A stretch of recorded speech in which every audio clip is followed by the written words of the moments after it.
25-30 வருஷமா எல்லா இடத்துலயும் எல்லா நேரத்திலையும் தன்னுடைய அம்மாவை சேலையிலேயே பார்த்து வளர்ந்த ஒரு ஆண் இயல்பிலேயே அது அணிகிறதுல இருக்க அசௌகரியத்தை புரிஞ்சுக்கிறது இல்ல. தாலிய கண்ணுல எடுத்து ஒத்திட்டு வாழ்ந்த ஒரு தலைமுறைய பார்த்து வளர்ந்த ஒரு ஆணால தாலியெல்லாம் இது தேவையே இல்லைன்னு சொல்ற கருத்தை திடீர்னு ஏத்துக்க முடியல. அது அடிமைத்தனத்தோட அடையாளம்னு அவனுக்கு புரியல. வீட்டுக்கு யாராவது ஆம்பளைங்க வந்தா வீட்டுல அவர் இல்லைங்க அப்புறமா வாங்க அப்படின்னு சொல்லி அனுப்புற அக்கா சித்தி அத்தைய பார்த்து வளர்ந்த ஒரு ஆணுக்கு தன்னோட ஆண் நண்பர்களோட சகஜமா பப்புக்கும் பார்ட்டிக்கும் போகணும்னு நினைக்கிற பெண்களோட உரிமை புரியல. அதுக்காக அவங்க இதெல்லாம் பண்ணக்கூடாது, இதெல்லாம் தப்புங்கிறது எங்களோட ஆர்குமெண்ட் இல்லை யுவரானர். இது உங்களுக்கு புரியுற மாதிரி ஆண்களுக்கும் புரியறதுக்கு ஒரு அவகாசம் கொடுங்க. அதுக்குள்ள அவங்களை விட்டு பிரியணும்னு நினைக்காதீங்கன்றதுதான் எங்களுடைய ஆர்குமெண்டே யுவரானர். இதோ இங்க டைவர்ஸ் கேட்டு நிக்கிற தம்பதியிட்ட காமனா இருக்க ஒரு பிரச்சனையை சொல்லவா யுவரானர். திருமணம்ன்ற கமிட்மெண்ட்ல போறப்ப ஆண் பெண் கிட்டையும் பெண் ஆண் கிட்டையும் தன்னை ஒரு பெர்ஃபெக்டான பார்ட்னர் காட்டிக்கிறதுக்காக போலியான ஒரு முகமுடிய மாட்டிக்கிட்டு நடிச்சுக்கிட்டு ஏமாத்திக்கிட்டு கல்யாணத்துக்கு அப்புறம் அப்படி ஒண்ணுமே இல்லைன்னு தெரிஞ்சதுக்கு அப்புறம் யதார்த்தத்தை புரிஞ்சதுக்கு அப்புறம் தான் இங்க வந்து நிக்கிறாங்க.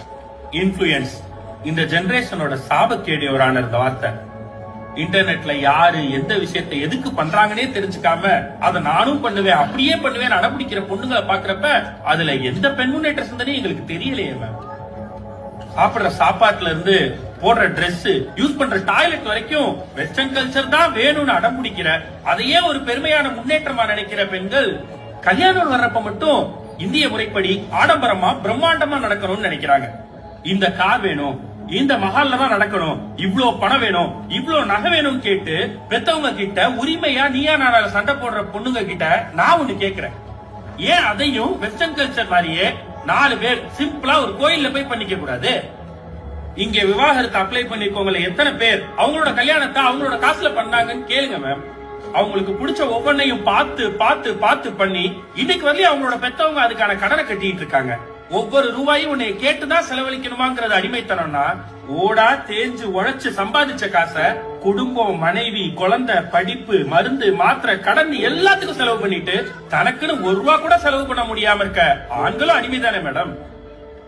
நீ சம்பாதிக்கிற காசை நான் சுதந்திரமா செலவு பண்ண முடியலங்கிறத விட நான் சம்பாதிக்கிறத நானே சுதந்திரமா செலவு பண்ண முடியலங்கிறது எவ்வளவு பெரிய குடும்பம் மேடம். இங்க ஆண்களுக்கு எங்க மேம் இருக்கு பினான்சியல் இண்டிபெண்டன்ஸ்?